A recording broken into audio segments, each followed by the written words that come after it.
So, paano ko to na-install itong wall mirror na to ng mag-isa? Pagkasa ko ng salamin, ipinatong ko sa may metal fairing, tapos unti-unti kong nilagay yung clip pa isa-isa.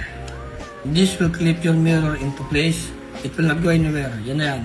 Kailangan niya lang naman i-press against the wall para hindi siya gumagalaw habang nag-cure yung ating no more nails ng Bostick. Ang mga kailangan mong gamitin, no more nails, ito yung pinaka-adhesive mo sa likod. Itong DIY water pipe na pang-clip natin, clipper. 1 1/4 black screw. Saka ito, shortless screwdriver. Mahalaga to kasi kailangan mo hindi mano-manong i-screw itong clipper na to later. Pag mano-mano kasi matagal, hawak-hawak mo yung wall mo, yung wall mirror mo, so kailangan medyo mabilis ng galawan. Malaki tong wall na to, around 5 feet by 30 inches. 5 feet is 60 inches by 30 inches. Wala akong choice kundi ako yung magkasanyan sa wall. So ito sa ilalim, ang ginamit ko lang ng tungtungan niya is metal fairing. Tapos kinabit ko siya ng rivet. Kung makikita mo dyan, meron dyan blind rivet. Distansya niyan every 200 or 1 foot. Pwedeng every 1 foot across the span.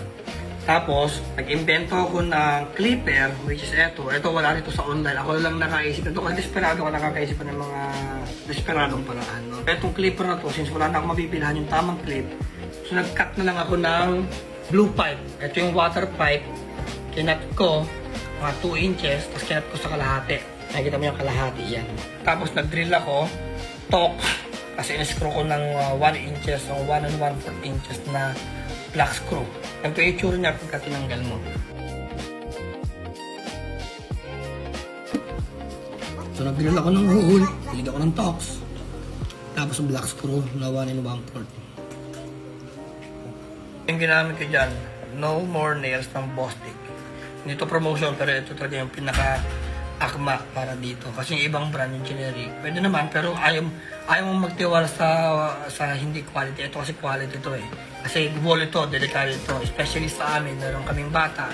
Napaka-delikado kapag hindi tama pagkaka-install mo ng at hindi tama yung materials na ginamit mo sa wall mirror.